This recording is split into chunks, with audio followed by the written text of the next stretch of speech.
Queridos, graça e paz. É prazer ter Cíntia aqui conosco. Satisfação, Cíntia. Alegria imensa, Cíntia é a irmã querida da Igreja de Nazareno. E a irmã aqui também, que eu agora... Oi, Fabiana, eu segui a tela no Instagram. Fabiana e seu filho. Fabiana já veio aqui outras vezes. Também King está aqui conosco. Deus abençoe vocês todos. Gente, 1 de Pedro. 1 de Pedro. Vocês sabem que nós estamos numa série expositiva de 1 de Pedro. E nós costumamos trabalhar aqui de pegar um livro inteiro da Bíblia e olhar versículo por versículo, do primeiro versículo até o último, ou seja, expondo o livro inteiro. Então, é assim que nós trabalhamos aqui na nossa igreja. E nós estamos trabalhando 1 de Pedro desde junho. Aliás, Oi? Em maio, na última semana de maio, né? Nós começamos. E aí, já estamos no capítulo 3. É assim o nosso método de estudo, de pregação. A última vez que eu estive aqui, irmãos, nós estudamos Pedro do capítulo 3, versículo 1 ao 6, que fala do dever da mulher. O papel da mulher dentro do casamento. Como eu via que tinha muita coisa para dizer, então eu resolvi dividir um sermão só para as mulheres, que já passou. Eu não sei se Letícia já lançou no canal do YouTube. E um sermão só para os homens, que é para vocês hoje. Que o chicote vai estralar para vocês, irmãos. Capítulo 3, versículo 7. Lembrando que a última vez nós lemos do versículo 1 ao 6. Hoje nós vamos só estudar o versículo 7, que fala do papel do homem em relação às suas esposas. Igualmente vós, maridos, coabitai com elas com entendimento, dando honra à mulher como vaso mais fraco, como sendo vós os coherdeiros da graça da vida, para que não sejam impedidas as vossas orações. Irmãos, só para eu refrescar a mente de vocês, para vocês entenderem o contexto, desde o capítulo 3, capítulo 2, do 2 até o capítulo 2, versículo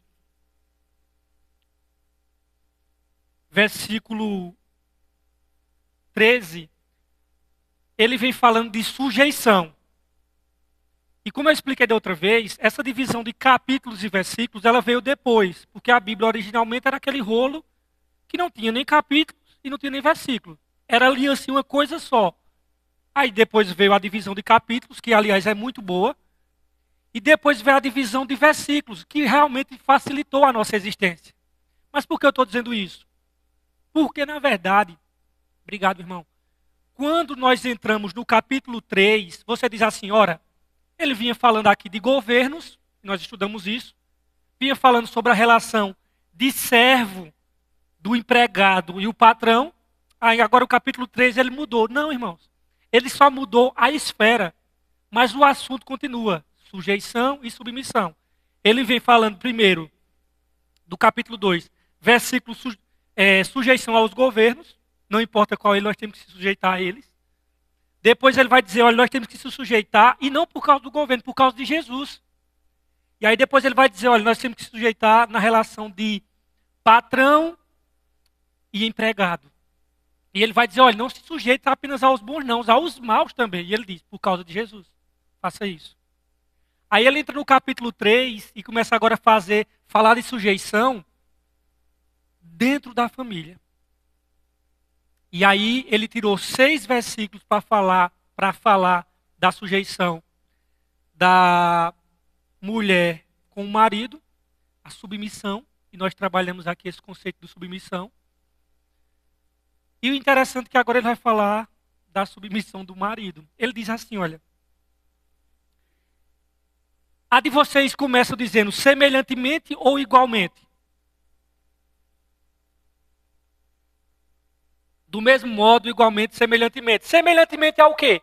É só você voltar ao versículo 1. Ele diz, semelhantemente vós, né? Pode ver que ele usa igualmente, semelhantemente, tanto no início do versos 1, quanto no início do verso 7. Por quê? Porque o assunto ainda se torna submissão, sujeição. E aí ele diz assim, ó, igualmente, do mesmo jeito que a mulher se submete, o homem também se submete. Agora entenda bem, irmãos, a submissão da esposa ao marido, e aí eu quero que você entenda muito bem, que a submissão da esposa ao marido não dá direito ao marido de ser rude com a mulher. Não dá direito ao marido de ser déspota com a mulher. Não dá direito ao marido de ser, na realidade, um tirano com a mulher. Pelo contrário, irmãos, quando o termo usa aqui, semelhantemente, igualmente, direcionado aqui aos maridos, revela de que, longe da submissão da esposa ser uma submissão ao marido, que isso se torna uma plataforma confortável ao marido, pelo contrário. Não é uma plataforma que permite o marido explorar a esposa, usar e abusar da esposa. Quando diz semelhantemente vós também submetais a ele, sabe o que a Bíblia diz? É o contrário. É um campo de serviço. Então, se você entende liderança, onde você chega em casa, coloca os pés no puff, pega o controle, liga a televisão e diz, mulher, vem me servir, está errado, meu querido. Está totalmente errado. Na realidade, a liderança masculina, segundo a Bíblia, é uma liderança servidora. Por isso que é baseado no exemplo de Jesus. Se você lidera segundo alguém que manda e a outra obedece, não é a liderança bíblica. Porque Cristo, como o Senhor da igreja, a serviu. Cristo, como cabeça da igreja, morreu pela igreja. E a Bíblia vai dizer que os maridos devem amar as suas esposas como Cristo amou quem? E fez o que por ela? E se entregou por ela. É assim que você lidera, meu querido. Não é segundo o exército, não é segundo os padrões do mundo, mas é segundo o padrão de Cristo. Você lidera servindo, você lidera se doando, você lidera se entregando, morrendo por ela. É mais fácil uma mulher ser submissa a Cristo que o marido amar a sua esposa como Cristo amou a igreja e se entregou por ela. Você sabe que na relação de Cristo com a igreja não há egoísmo. Vocês acham que Cristo é egoísta em relação a nós, a igreja? Claro que não, né? Pelo contrário, você jamais vai ver Cristo abusando da igreja. Jesus jamais abusou da igreja. Jesus jamais tiranizou a igreja. Quem cristão pode dizer assim? Eu sou de Cristo, mas ele é um tirano. Jesus jamais tiranizou a igreja. Jesus jamais explorou a igreja. Quem pode dizer assim? Eu sou de Jesus, mas ele é o explorador. Jesus jamais, irmãos, ele envergonhou a sua noiva. O marido que espera submissão da mulher, ele deve estar pronto para dar sua vida por ela. Você quer que sua igreja, se sua esposa se submeta a você?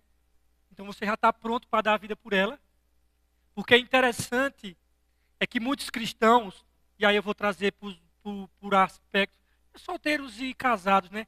Eles querem a mulher virtuosa de Provérbios, mas ele não quer ser o homem de Efésios 5. Meu querido, antes de você querer ter a esposa de Provérbios, seja primeiro o homem de Efésios 5, que dá a sua vida para a sua esposa e morre por ela. E o que é curioso, irmãos, é que esse é o padrão de Deus. Porém, a Bíblia não diz ao marido para amar a sua mulher só quando ela é submissa. Não. E nem diz à mulher para se submeter ao marido só quando ele é amoroso. Não, queridos. O marido precisa estar preparado para dar sua vida pela mulher. E a mulher precisa estar pronta para submeter-se ao marido, sendo ele amoroso ou não. Irmãos, a nossa mentalidade de casamento bíblico, infelizmente, na igreja, se você fizer uma entrevista com os crentes e começar a fazer algumas perguntas, vocês vão perceber que eles creem num monte de coisa no casamento que não está na Bíblia. Vou dar um exemplo para vocês que são casados e têm filhos.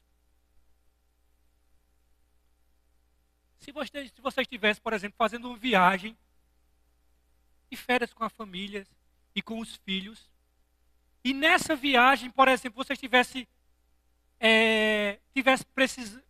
nessa viagem atravessando um rio, ou dentro de um mar, onde fosse, em um barco. E por algum acontecimento catastrófico, esse barco viesse a afundar, naufragar, e você tivesse uma única opção de salvar. Entre salvar o seu filho ou sua esposa, ou salvar o filho ou o marido. Quem vocês salvaria? A maioria das pessoas, ela diria assim: eu salvaria o meu filho. E a pergunta é, onde é que está escrito isso na Bíblia? Onde está escrito isso na Bíblia? Em nenhum lugar. A Bíblia diz que não foi com seu filho que você se fez uma só carne. Foi com seu marido, foi com sua esposa. Você teria que salvar o esposo ou o marido, meu irmão. É assim que a Bíblia pede. E aí a gente não diz, eu queria era matar o meu marido, ou não, irmãos. Biblicamente, você, na verdade, salvaria o marido. Porque é assim que está escrito. E nós cremos em muitas coisas que não está balizada na palavra de Deus. E o marido precisa, irmãos, estar pronto para dar a sua vida pela mulher. E a mulher precisa estar pronta para submeter-se ao marido.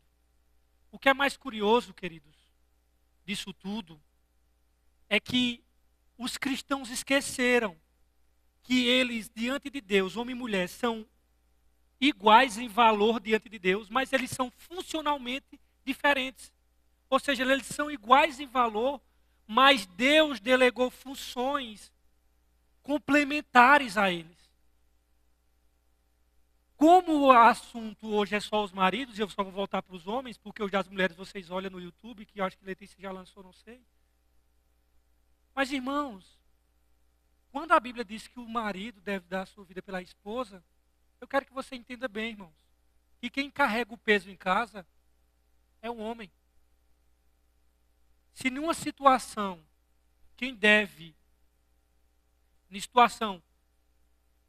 a casa está de madrugada, está percebendo que alguém está arrombando a casa, quem tem que ir lá, se porventura vai levar uma bala nos peitos ou não, é o homem, não é a mulher, irmãos. Esse é o ponto. Quem se coloca na posição de risco sempre tem que ser o homem, não a mulher. Quem se sacrifica é o homem, quem carrega o peso é o homem, quem se dá é o homem. Alguém vai ter que ir de ônibus, o outro vai ter que ir de carro por alguma aventura. Tem que ser o homem, esse é um ponto. Quem protege a esposa é o homem e protege dele mesmo também. Então, às vezes os homens acabam esquecendo as áreas de responsabilidade deles no relacionamento conjugal. E aí, Pedro vai destacar algumas coisas nesse texto aqui. Ele vai destacar a questão do aspecto físico. Ele diz, verso 7, veja comigo, o aspecto físico. Igualmente, vós maridos, fazei o que a minha diz, coabitar. A de vocês diz o quê? Coabitando, né? Vós, marido, igualmente, algumas traduções dizem assim, viver a vida comum no lar, né? A expressão viver a vida comum no lar ou coabitar significa viver juntos na mesma casa, como marido e mulher. O casamento é fundamentalmente, irmãos, um relacionamento físico. Os dois se tornarão uma só carne. E cabe, a primeira responsabilidade do marido é cuidar da esposa e do lar. Irmãos, essa é a primeira responsabilidade. Eu sei que os homens, quando são provedores da sua casa, eles dizem assim, não, mas eu estou muito ocupado. Eu tenho que correr atrás para botar a comida dentro de casa. Meu querido, a sua função não é só trabalhar e depois que chegou de casa, dizer assim, daqui para dentro é função da esposa. Você se engana, meu amigo. Você se engana. O seu trabalho lá fora é uma parte. Quando você adentrou os umbrais da sua casa à porta, ali começou o serviço de educação cristã do filho, de cuidar da esposa, de dividir as tarefas com ela, meu irmão. Esse é o ponto. Se você pensar, a minha obrigação é do trabalho para casa, daqui para dentro, não. É claro que, dependendo da situação da esposa, que ela tem mais tempo, obviamente ela vai fazer as tarefas dela, irmãos. Mas o ponto é esse. É que, às vezes, há uma transferência de responsabilidade. Diz, olha, eu trago o pão e tu fica com a responsabilidade com os meninos de educá-los e de ensiná-los biblicamente. E esse não é o ensino da Bíblia. O homem, ele é o cabeça no sentido que ele ensina a doutrina para os filhos, ele é o pastor de sua casa e ele também é o pastor da sua esposa. Ele cuida emocionalmente da sua esposa. Por isso que quando o apóstolo Paulo vai dar os pré-requisitos para alguém se tornar pastor, bispo, presbítero, porque pastor e presbítero é sinônimo, é a mesma função, aí e também dos diáconos, aí ele vai detalhar lá, né, todo aquele currículo que está tanto em Timóteo quanto em Tito, ele vai dizer assim, né, que ele governe bem a sua casa. Porque se ele não governar bem a sua casa, como é que ele vai cuidar da igreja de Cristo? É como se Paulo estivesse dizendo assim, meu irmão, se tu não cuida bem dos teus, tu vai... É como se Cristo estivesse dizendo, como se tu não cuida bem dos teus, tu vai cuidar do que são meus, das minhas ovelhas. Se tu não toma conta bem dentro dos teus filhos, aí Deus diz, imagina dos meus. Então a primeira coisa, irmãos, é isso. E a coisa é tão séria que Paulo vai dizer que aqueles que não cuidam da sua casa é pior do que o incrédulo e negou a fé. Então, a principal responsabilidade do homem é ser provedor, e aí o provedor, meu amigo, não é só colocar comida para dentro de casa não, porque comida a gente dá até a cachorro. Mas o provedor também é ser provedor emocionalmente de sua esposa, fornecendo-lhe segurança, fornecendo abrigo, sendo refúgio para ela. E aí Paulo vai falar de um aspecto também dentro da casa, para o casado, para o homem. É o aspecto intelectual. Veja o versículo 7, quando ele diz assim, olha, igualmente vós maridos, coabitais com as vossas mulheres. Como é que tem que coabitar? Com o quê, irmãos? Com entendimento. Algumas traduções dizem com o quê? Discernimento. Discernimento. O discernimento aqui, irmãos, é fruto do conhecimento. Homem e mulher, irmãos, isso é tão importante, queridos, tão importante. Você habitar com sua esposa com discernimento, porque nós homens somos ogros mesmo. Homem e mulher, irmãos, são dois universos completamente distintos. Tem profundas diferenças entre o homem e o universo masculino e o universo feminino. Eu vou dar uma dica de livro aqui para vocês lerem. Ele não é cristão, mas vale a pena. Os homens são de Marte e as mulheres de Vênus, é uma coisa assim. Compre esse livro. Ele vai trabalhar nas questões de como são distintos esses dois gêneros. E compre também as 5 linguagens do amor. Eu já falei dela, eu posso dar um spoiler depois. Compre esses 2 livros. Irmãos, são seres completamente distintos, porém complementares na relação. E Pedro diz assim, olha, coabita com ela, brother, com discernimento, com entendimento. Só que essas diferenças entre homem e mulher, elas se complementam na relação. E o marido, ele precisa entender, ter compreensão da mulher, irmãos. Por quê? Porque existem variações de humor na mulher. Variações de sentimento na mulher. Medos na mulher. Esperanças da esposa. E haja o homem que lute para decifrar. Porque a mulher gosta que ele adivinhe. Espírito de mãe de Ná, ela gosta que ele adivinhe, ela não diz. A mulher é um ser de charada. Ela joga ali para o camarada adivinhar. Só que o problema é que a gente nem adivinha, a gente é ogro. Esse é o ponto. Os homens, infelizmente, irmãos, eles não investem tempo para ler a mulher, para conhecer a mulher. A mulher ela tem uma capacidade extrema de escanear o homem numa velocidade brutal. Só que o homem não. O homem ele é lerdo, ele é ogro. E quando Pedro diz aqui assim, olha, cara, coabita com ela com discernimento, com conhecimento, é porque precisa ouvir o coração da mulher. Falar a verdade em amor. Às vezes pergunto o dia todo aos outros, como é que você está? Como é que você está com os outros de fora? Eu chego em casa, não pergunto nem como a mulher está, como foi o dia dela. E ele precisa falar a verdade em amor. E poucos homens, e eu digo aqui homens casados, gente. Um cara casado que mora não sei quantos anos com a esposa, eles conhecem poucas coisas das peculiaridades do universo feminino. Tratam a mulher como se estivesse tratando outro homem, como o colega que ele joga dominó. Irmãos, falta conhecimento, falta tato. Muitos dos problemas, não estou dizendo todos, mas muitos dos problemas dentro de casa é por causa de ignorância e burrice do próprio homem, gente. Da maneira como trata a mulher, da maneira como ele é rude e cego. E assim, não está nem aí para escanear, para conhecer a mulher. O homem ele é tão assim. Gente, a gente não está numa escolinha de crianças aqui, então vocês já são casados, vocês já têm mais experiência do que eu. Mas os homens, eles são assim, tão. Nós homens somos tão assim, é, infantis em alguns aspectos, que se ele achar assim, olha, a minha. Poxa, eu conheço demais a minha esposa, olha, ela tem um sinal num lugar íntimo ali, um sinal assim. Aí ele acha que ele já conhece a mulher, porque a mulher tem um sinal, ou porque, por exemplo, o seio esquerdo dela é mais sensível que o direito, então ele diz assim: caramba, bicho, eu tenho muito conhecimento da minha mulher. Meu irmão, tu não conhece nada, brother. Tu não conhece nada. O homem, ele acha que conhece isso, mas ele não conhece nada. Ele só conhece. Aí, chegou aí, ele diz assim: eu tenho conhecimento da alma da minha mulher. O homem, infelizmente, ele não se dedica às sutilezas da mulher, de esquadrinhar, de entender e fazer essa viagem no interior feminino. Não é que ele tem, não é que o homem não tem essa capacidade, ele tem, é porque ele não quer. Ele não quer se dedicar, dizer assim: deixa eu conhecer a alma da minha mulher.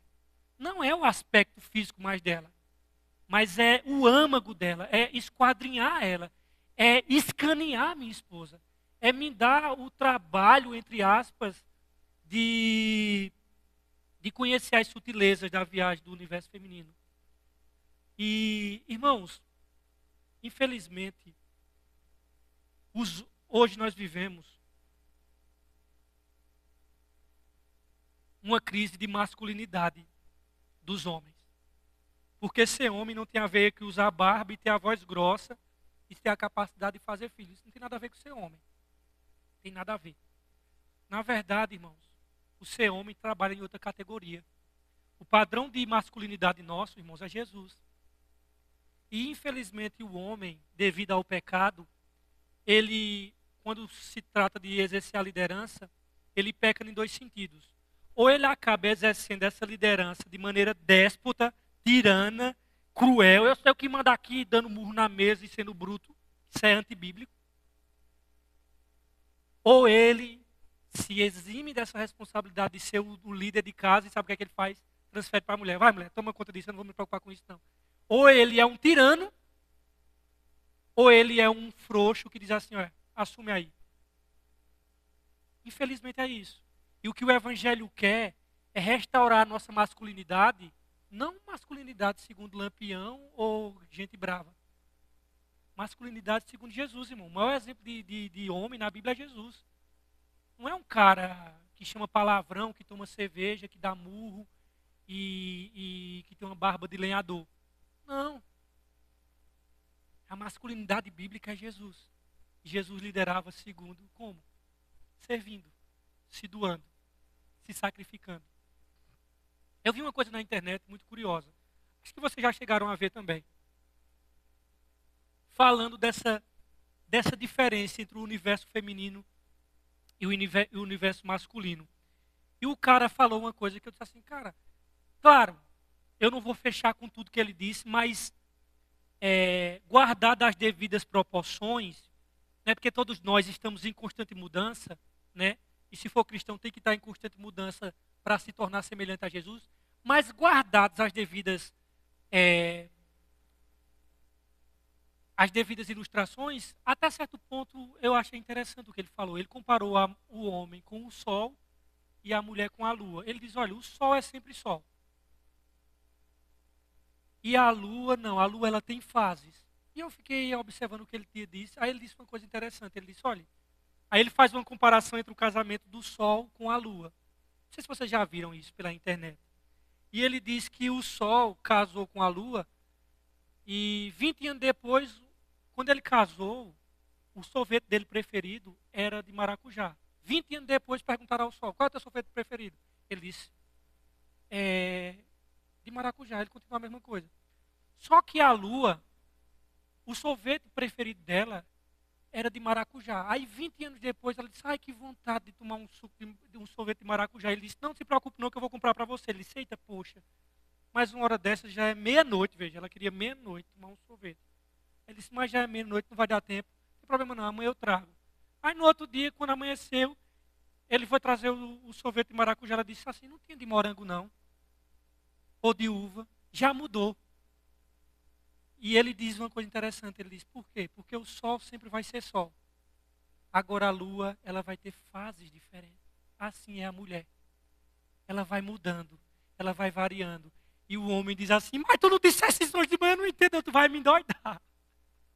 Coabitai com as vossas esposas com discernimento, gente.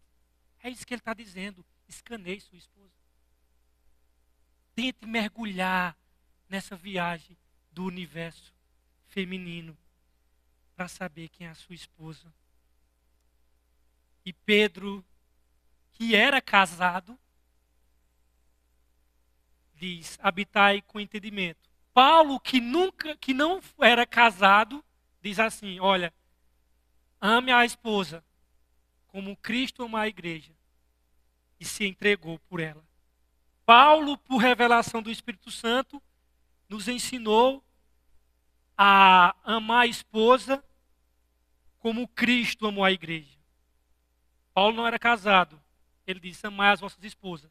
Pedro, não é que Pedro contraria Paulo. Pedro complementa Paulo. Pedro diz assim, mas além de amar, tem que ter o quê? Discernimento. Paulo ele não poderia ter esse discernimento de habitar. Pedro tinha. E Pedro escreve, maridos, coabitem, morem junto com a esposa de vocês com entendimento, porque Pedro era casado. E talvez Pedro disse assim, é fácil amar, eu quero é ver entender essa figura. E Pedro diz assim, e Paulo diz assim, olha, não rapaz, ame. E nós sabemos que os dois complementam. Eu amo e procuro entender. E quem ama, procura entender. E quem entende, ama. E se não entender, por amor, vai procurar se esforçar para entender esse universo feminino. Irmãos, e aqui há uma sabedoria prática, quando ele diz assim, olha, habite com entendimento. Aqui ele está falando da sabedoria prática, é a inteligência da fé. É você entender e colocar esse seu conhecimento se transformando em prática no dia a dia. O entendimento aqui significa tudo aquilo que a gente aprende do Evangelho e a gente começa a colocar em prática no mundo da vida. Irmãos, se você tem Cristo como Senhor da sua vida, alguma coisa tem que mudar, meu amigo, na sua relação com sua esposa. Não dá, não. Como é que Jesus é Senhor de minha vida, eu sou uma nova criatura e minha relação com a minha esposa é do mesmo jeito que eu era incrédulo? Meu amigo, tem alguma coisa de errado, a conta não fecha. Se Cristo é Senhor de minha vida, eu não posso viver com a esposa da maneira como eu viveria, como se Cristo não fosse Senhor de minha vida. Então a sabedoria que ele diz assim, habitem com entendimento, aqui significa pensando a partir do senhorio de Cristo na minha vida. Nós sabemos, irmãos, que não existe esposa perfeita. O que existe é o temor do Senhor ou o temor dos homens. E nós devemos temer ao Senhor. E o temor ao Senhor vai nos fazer sustentar o casamento. E o temor aos homens, sabe o que é que vai fazer? Viver um casamento de fachada para mostrar aos outros. Irmãos, antes de ir para o próximo ponto, quando Pedro, quando nós, na realidade, analisamos a relação de Cristo com a igreja, e Paulo vai dizer que, na realidade, o casamento, ele é uma parábola, ele é uma ilustração da relação de Cristo com a igreja, e o propósito de Deus, segundo aos Romanos, no capítulo 8, é nos transformar à imagem e semelhança do seu filho. Não tem ambiente mais santificador que nos confronta mais do que um casamento. E o que é interessante é que se o casamento ele deve ilustrar a verdade de Cristo com a igreja, então quando nós pensamos na relação de Cristo com a igreja, tem 3 pontos aí. Quando nós pensamos na relação de Cristo com a igreja, nós lembramos de amor incondicional. Cristo amou a igreja condicionalmente ou incondicionalmente? Incondicional. Nós lembramos de outro ponto. Graça. Favor imerecido. Nós somos salvos porque merecemos ou sem merecer? Sem merecer. Terceiro ponto, misericórdia.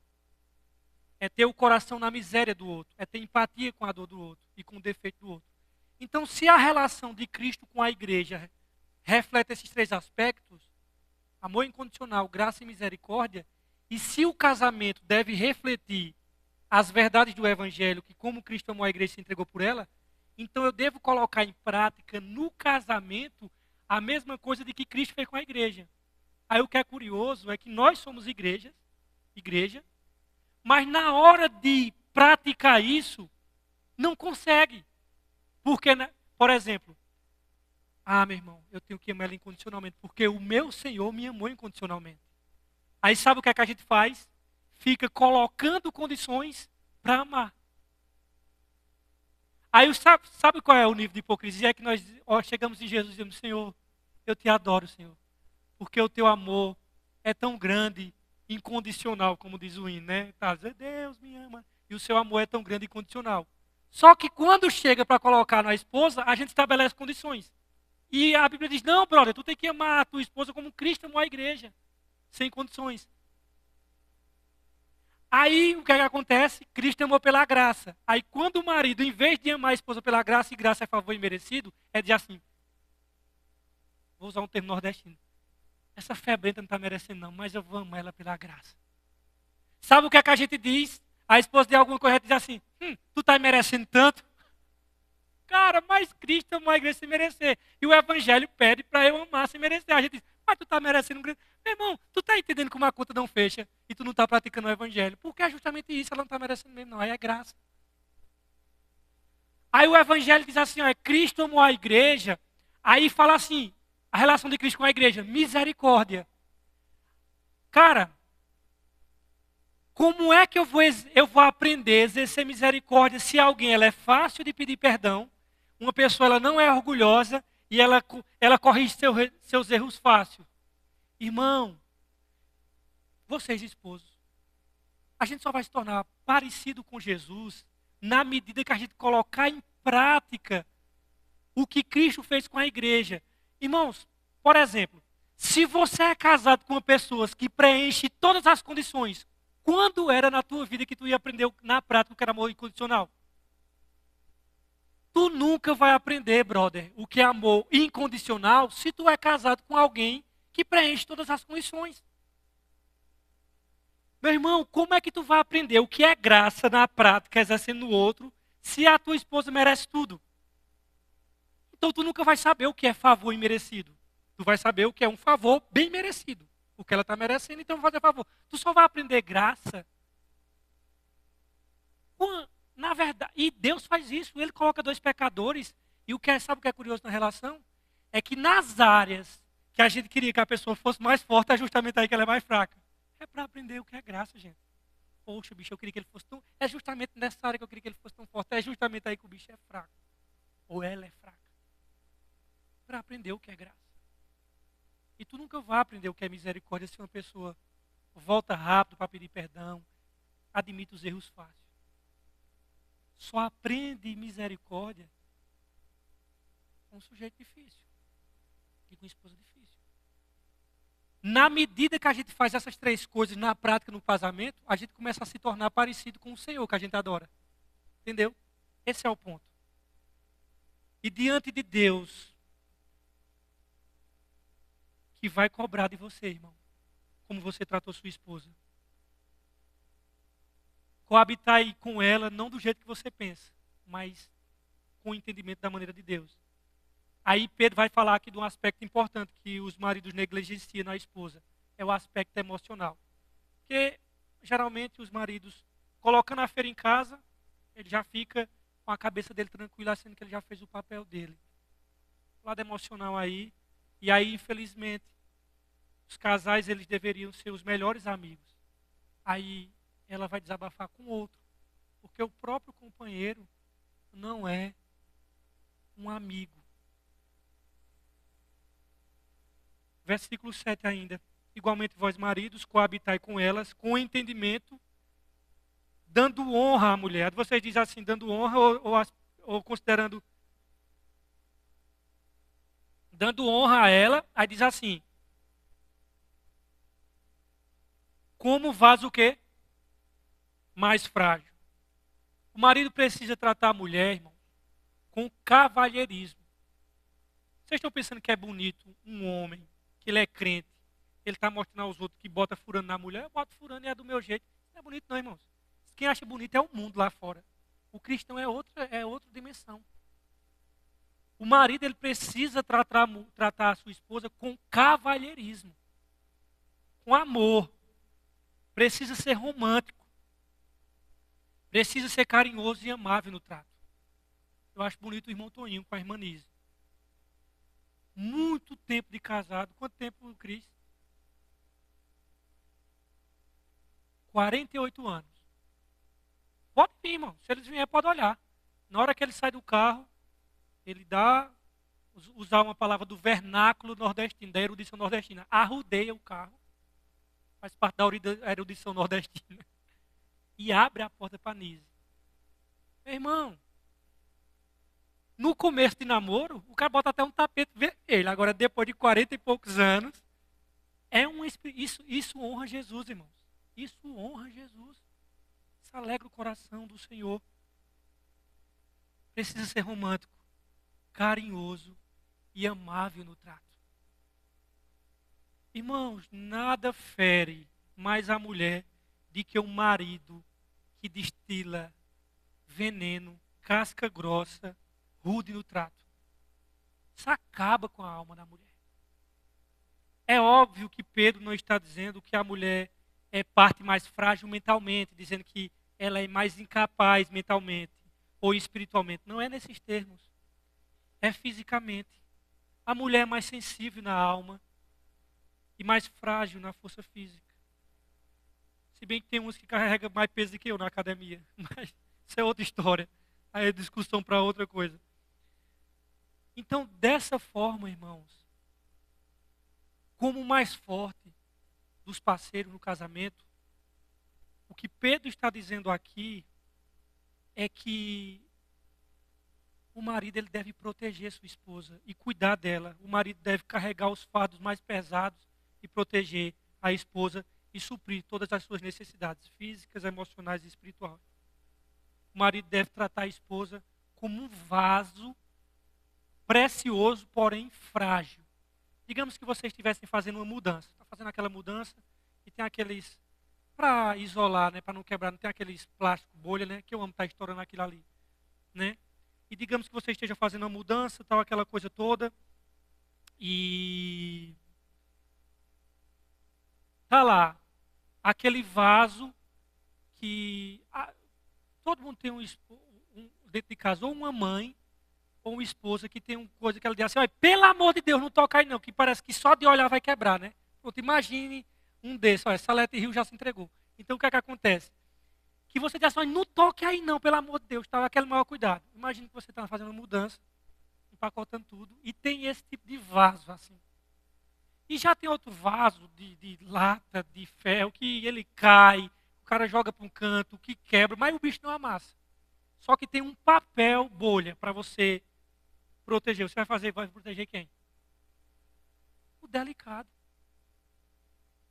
Esse é o ponto que Pedro está dizendo assim. Como vasos mais frágeis, vocês devem proteger. Significa aqui, irmãos, que o marido deve tratar a esposa como um vaso belo, frágil, que contém um tesouro precioso. A expressão tendo em consideração significa que o marido respeita os sentimentos da esposa. Que o marido respeita, na verdade, os desejos da esposa e a maneira de pensar da esposa. Eu estava na casa de pastor Eduardo, que é o missionário do Radical Sertão. Eles vinham para cá, que eu e Lourdes estamos completando 52 anos de casado, uma coisa assim. Ou é 42? 52, né? Aí, eu disse, me liga aqui, a receita para o sucesso assim, dessa doação. E ele falando diversas coisas, entre elas, né? Ele disse assim, gente, é CD. E ele pegou um exemplo do pão bem grande. Eu esqueci o nome do pão. E ele disse que nas pontas dele ele disse, olha, a parte que eu mais gosto é justamente essa ponta dele aqui que ele falou. Ele disse, ponto, a parte que você mais gosta, você dá a ela. E ter essa reciprocidade. E eu achei interessante ele falando assim, eu nunca faço nada em discordância com ela. Se for para ter discordância, eu prefiro nem fazer.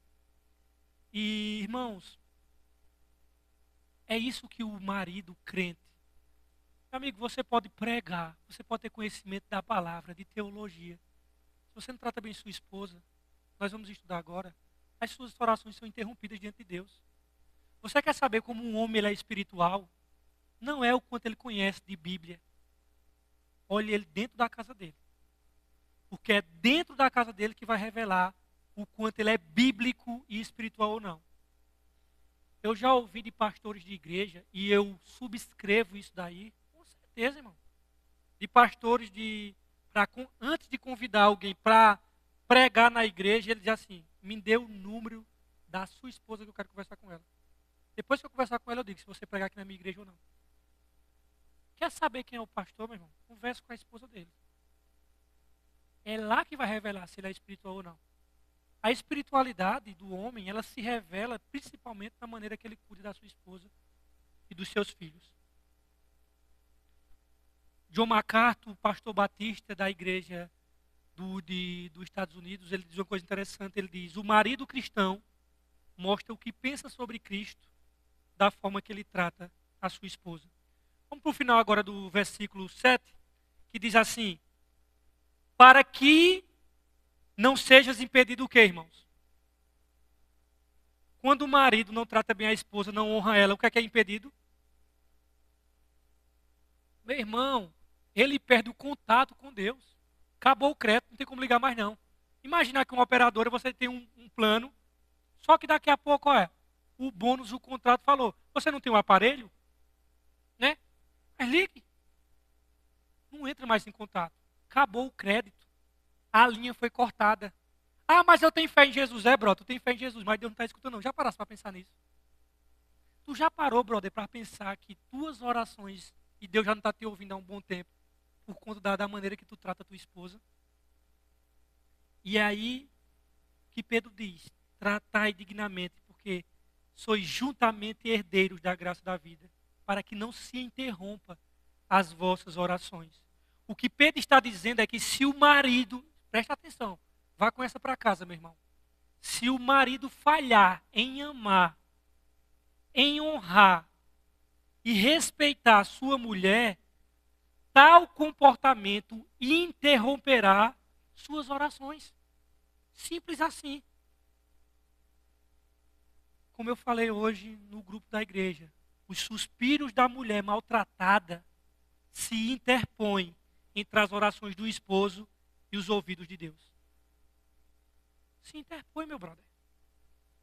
Você pode conhecer de tudo. É você conhecendo e a linha telefônica dos céus foi cortada. Tu está com um telefone chamado fé na mão. Só que Deus disse assim, cortei, brother. O acesso comigo aqui está cortado. Porque entre eu e você existe, na verdade, os suspiros da tua esposa, as lágrimas da tua esposa, o coração sangrando da tua esposa, que tu tem pisado de pé. Irmão, Deus não aceita orações de um marido que oferece para a sua mulher um ambiente de briga, de discórdia e de luta. Deus quer que você se reconcilie com sua esposa para que possam orar juntos em paz e harmonia. Que é uma dica que eu dou a vocês que são casados. Nunca vão dormir brigados. E nunca durmam sem orar. Mesmo que esteja com aquela raiva, um vai para a ponta da cama, outro vai para outra, bota a mão assim, uma hora virada assim, mais hora, meu irmão. Mais hora, brother. A Bíblia diz lá em Efésios, não se ponha o sol sobre a vossa ira. Sabe o que significa não se pôr o sol sobre a vossa ira? É você passar o dia inteiro irado e dormir irado. Não se põe o sol, ou seja, o sol não venha se pôr sobre a vossa ira. É passar o dia irado e quando for dormir, ainda está com ira no coração. Uma das coisas que mais destrói casamento é o orgulho.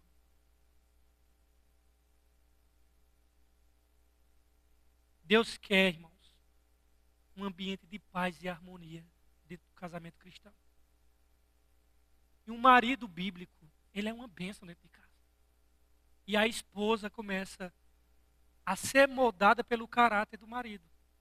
O pessoal diz, cada um tem a mulher que merece. Não, meu amigo. Cada remito tem a mulher que forma, a mulher que discipula. Cada um tem a mulher que vai moldando ela. Eu não posso querer que uma mulher seja de oração se eu não sou. Uma mulher que seja dada aos estudos bíblicos se eu não sou o próprio discipulador e incentivador dela. Todos os casados devem se empenhar em se comportar de tal forma amável e pacífica com o outro, para que não atrapalhe as orações diante de Deus. Não quer cumprir isso? Não tem problema não, meu irmão. Deus vai cortar a linha telefônica tua, aí tu se vira. Aí tu clama a Deus, só que tu vai tentar ligar e nada. Aqui está, irmãos, o motivo e o porquê nós, cristãos, deveríamos agir diferente diante de Deus. O que a Bíblia está dizendo, irmãos, é que a irresponsabilidade do marido para com a esposa coloca em xeque a experiência pessoal dele com Deus. Interrompe a comunhão dele com Deus. Gera implicações na relação dele com Deus. Então não tem como ser irresponsável na vida da esposa e ao mesmo tempo achar que, olha, não, eu e meu casamento não tem nada a ver com Deus não. Vai pensando nisso que teu casamento não tem nada a ver com Deus, tu vai querer rasgar a tua boca. Porque teu casamento tem tudo a ver com Deus. Então tu achar que a relação da tua esposa, olha, isso aqui não tem nada, aqui não é, que a gente é agnóstico, a gente separa o espiritual do material. Não existe essa separação, irmãos. Não existe. Então essa ideia de que, olha, vê que vida religiosa e farisaica na igreja é uma coisa, agora aqui dentro o pau canta, na minha casa. E irmãos. Quer dizer que quando dá o maranata e tu sai daqui, tu é outro ser humano, então tu está vivendo máscara, está vivendo uma hipocrisia. Teu casamento, brother, tem tudo a ver com a tua relação com Deus. Tudo. Isso afeta de maneira direta, Pedro está dizendo aqui. Às vezes o cara está o pau cantando dentro de casa, ele um mau marido, porque a gente sabe que a culpa é da esposa, é dos filhos, é de todo mundo, mas ninguém quer assumir a culpa. Aí ele é assim, eu vou retomar minha comunhão com Deus. Deus diz, meu amigo, retoma tua comunhão com a tua esposa para depois tu retomar a comunhão comigo. Às vezes é o lar que tem que ser consertado para que a linha telefônica volte a funcionar. Quer salvar teu casamento, brother? Começa a amar a tua esposa como Cristo amou a igreja e se entregou por ela. Tem muitos cristãos apodrecendo espiritualmente, frio espiritualmente. Às vezes doido por dinheiro porque ele é que coloca o pão dentro de casa. Mas, na verdade, o mais importante é cuidar da esposa em vários aspectos, não seja apenas o físico, no sentido de trazer o alimento para dentro de casa, ele não faz.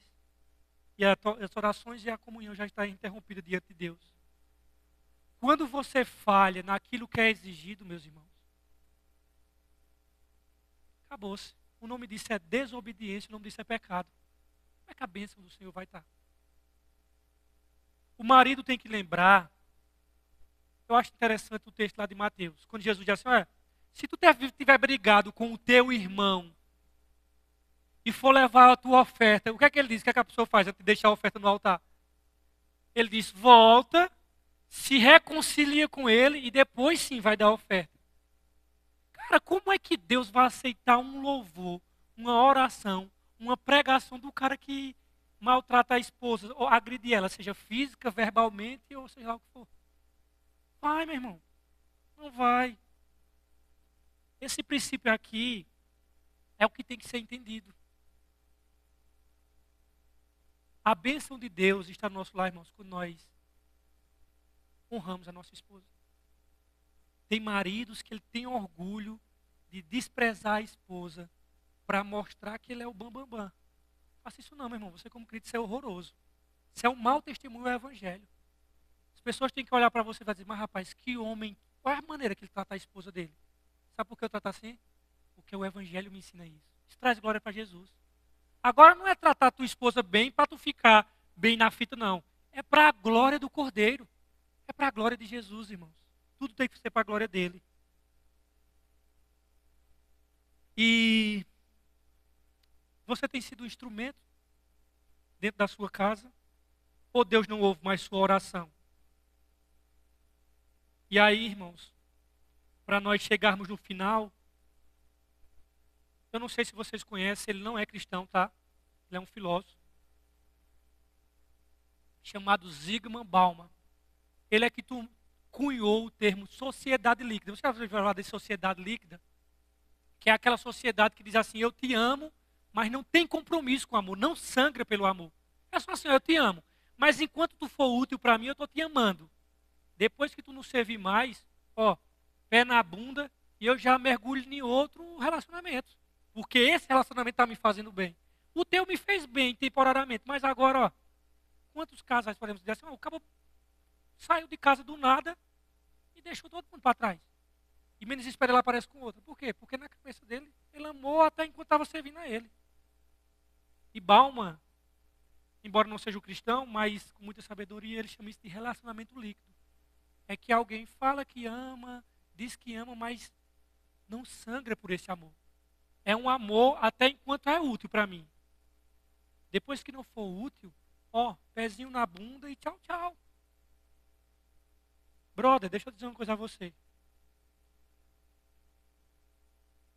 Se sua esposa amanhã, meu irmão, ela ficar paraplégica de um acidente e só mexer o olho, e ela não for útil para você, nem no aspecto sexual, nem como dona de casa, tu não tem autorização bíblica para abandonar ela de maneira nenhuma, meu irmão. Tu não tem autorização bíblica. Casamento é isso, meu irmão. Imagina um casal que está comemorando não sei quantos anos de casado. Aí diz assim, vamos pegar os nossos filhos e deixar com os avós. Que a gente vai para um restaurante ali, tomar um vinho, fazer uma boa refeição. Só um tempo de qualidade de nós, do casal. Vamos fazer isso. Façam isso, irmãos. Façam isso mesmo com as suas esposas. Toda semana, se possível. Tempo de qualidade. Seja dentro de casa, seja saindo para algum lugar, mas tenha tempo. E com a sua esposa. Isso glorifica Jesus. E digamos que saíram para jantar. E na volta tem um acidente. Bem, um caminhão passou e atropelou e bateu no carro. Tu escapou ileso e tua esposa tetraplégica. Só o olhinho aqui, ó. Não vai te fornecer mais sexo. Não vai tomar conta da tua casa mais. Não tem condições nem de abrir a boca.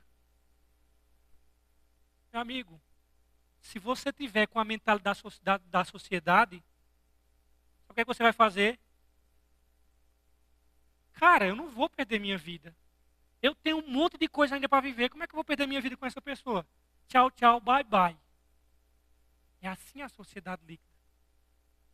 Agora, se você for um crente e entender o que é aliança, você vai dizer assim, é até o final, meu amigo. É até o final. Vá no Google e coloque o título, ele é chocante já para chamar a atenção. Agora, para mim, foi o melhor artigo que eu li a respeito de sacrifício de amor dentro de um casamento. Não se choque, irmãos, ninguém está aqui com criancinhas. Coloque no Google assim: casar é limpar a bunda. Casar é limpar a bunda. Esse é o título para chamar a atenção. Leia esse, eu já coloquei várias vezes no Stories do Instagram esse título. Do pastor Jack lá do Rio Grande do Sul.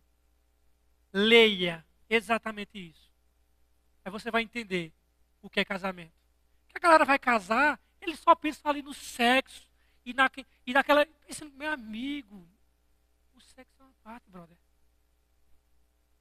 Eu quero ver é quando o bicho pegar. É quando o marido cair, ou a esposa cair numa depressão, ficar paraplégico, seja o que for. Aí você vai agir, feito um homem de verdade ou feito um incrédulo que abandona. Porque as pessoas elas não entenderam o que é casamento. Os caras estão casando por motivos egoístas e pessoais. E quando esses motivos egoístas e pessoais não são atendidos, ó, pula fora. Você não tem essa autorização, meu irmão. Você não tem de forma alguma. Cristo nos ensinou a nos doarmos para a esposa, como ele se doou para a igreja. Em vez de você ficar querendo ser servido no casamento, você tem que servir. Interessante é que no casamento todo mundo quer exigir. Não, meu amigo, antes de exigir, vá fazer suas obrigações que a Bíblia manda. Faça suas próprias obrigações. E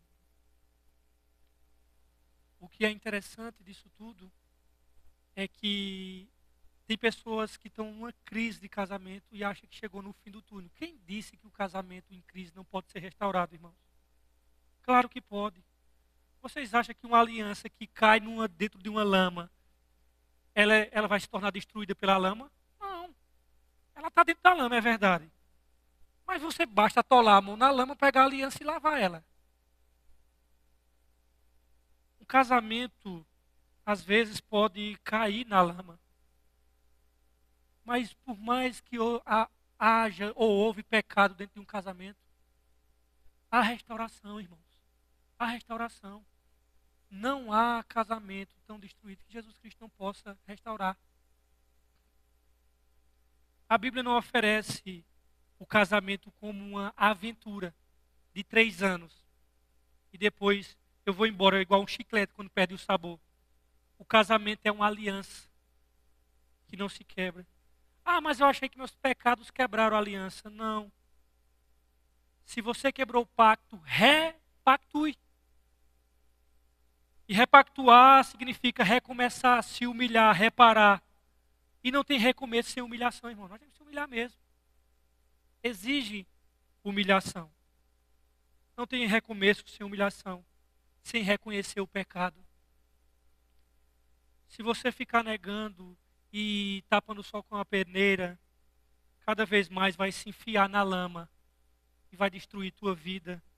O coração vai se quebrar, vai destruir a vida dos teus filhos, porque ninguém é mais afetado no casamento do que os filhos de pais separados. Não tem, irmãos. Não tem. Pais separados, eles causam um impacto muito grande na vida dos seus filhos. Graças a Deus eu terminei em tempo, mas eu quero fazer 2 aplicações para nós fecharmos. O que é que esse texto ensina para nós? Toda vez que a Bíblia fala, irmãos, a Bíblia ele está exigindo uma resposta de nós, diante disso que foi exposto. O que é que o texto exige de nós? Qual é a resposta que é esperada de nós? Primeira delas, ninguém é naturalmente feliz no casamento. A felicidade conjugal, ela é construída com paciência, amor, renúncia e investimento. Meu amigo, se não renunciar a investir e não tiver paciência, acabou-se. Não tem como construir. Não tem. Segunda coisa que esse texto nos ensina é que o ministério de todo homem é sua mulher e sua família. Ai, mas eu não tenho um dom de pregação, eu não tenho ministério. Meu amigo, o seu ministério é a sua esposa. A ame como Cristo amou a igreja, esse é o seu ministério. Noé não fez nenhum milagre, mas ele salvou sua família. Salve sua família, brother. O seu campo missionário começa na sua casa. É dentro de sua casa. E o casamento, para ser feliz, não é constituído de duas pessoas. O casamento, para ser feliz, é constituído de 3 pessoas. Você, sua esposa e Cristo. O homem, a mulher e Cristo. Porque se o Senhor não edificar a casa, não adianta. Pode fazer o que você fizer, meu irmão, e o que quiser. É o Senhor que edifica a nossa casa. Você pode estar consciente de que seu casamento tem problemas. Você pode, eu tenho consciência de que meu casamento está naufragando. Você pode ter consciência de que psicólogos podem ajudar, especialistas podem tentar resolver. Você pode colocar toda a sua força no seu braço, na sua boa vontade e tentar salvar o seu casamento. Não vai dar certo. Sabe por quê? Porque o problema dos casamentos está no coração dos casados. O problema não está no casamento. O problema está no coração dos casados. E hoje, especificamente, no coração dos maridos. Né? Que a palavra é para o marido, mas também para a esposa. Né? Quando eu estudamos da última vez. 98% dos problemas estão no coração humano. Ou seja, o coração do problema é o problema do coração. Qual é o coração do problema? Tu gosta, né, dessa frase, eu sei. O coração do problema é o problema do coração. Então, se seu casamento está com crise, você pergunta, meu Deus, qual é o coração do problema? É o problema do seu coração. Ou do coração do seu cônjuge. Está aqui dentro, irmãos. E a única pessoa que cura coração é Jesus Cristo de Nazaré. Dar-vos-ei um novo coração. Tirarei o coração de pedra e dar-vos-ei um coração de carne. Isso era Jeremias no Antigo Testamento falando como seria a salvação da nova aliança. Sua carreira profissional é importante? Não deixa de ser. Os seus estudos são importantes. Os seus projetos pessoais são importantes. Mas nada supera o primeiro projeto de Deus para você, a sua família. E nenhum sucesso compensa o fracasso da família. Por fim, eu quero citar o teólogo John Piper, inglês, um dos melhores pastores que nós temos, um dos melhores teólogos que nós temos vivo. É porque o problema é que a gente só conhece Nicasso, Silas Malafaia, né? Aí a gente fica assim. Cara, vai conhecer gente boa, tá cheio de gente boa aqui no mundo, teólogos e pastores. A gente conhece, a gente vive no nosso gueto, né? Aí, cara, tem muito pastor bom. E John Piper, ele diz uma coisa interessante. Homens com as almas cheias do evangelho não verão as mulheres como coisas para manipular ou para controlar, mas como tesouros para honrar e proteger, como Cristo amou e protegeu a igreja. Homens cheios do Espírito Santo não vão olhar para suas esposas como coisas para controlar ou manipular, mas como tesouros. Você enxerga a sua esposa como um tesouro, que é para você proteger, você cuidar, você amar. Você não faz isso, irmão, seja homem. Você não está sendo homem. Escolha o seu amor, e você não escolheu seu amor, então agora ame a sua escolha. Escolheu o seu amor, ame a sua esposa e ame sua escolha. O comprometimento no casamento é absolutamente essencial. Sua esposa é sua parceira, igual no casamento. Você não é superior a ela ou inferior a ela. Vocês caminham lado a lado, como filho e filha de Deus. Ela não deve ser desprezada nem insultada, mas sim respeitada e amada. E você pergunta, Rafael, qual é o propósito do casamento? O propósito do casamento é dois amigos de lado, um santificando ao outro nessa caminhada. Sabe para quê? Para o verdadeiro e grande casamento nas bodas do Cordeiro com Jesus Cristo. Esse é o propósito de você caminhar com sua esposa, dizendo: meu amor, nós vamos preparar um ao outro, santificar um ao outro, para aquele grande casamento de Cristo com a sua igreja. E a nossa relação vai ser uma ilustração da relação de Cristo com a igreja. Deus abençoe a vida de vocês todos.